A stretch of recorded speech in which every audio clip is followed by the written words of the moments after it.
Hello everyone. Today I made this game uh, where I made the transitions from idle state to player walking state and player run state.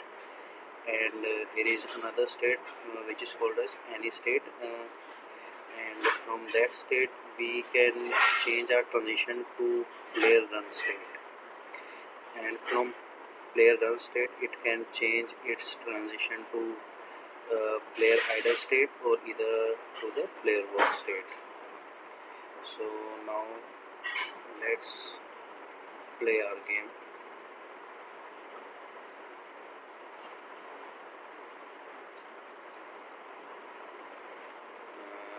Here you see how our player idle is properly working, and now we are changing our state by increasing the parameters.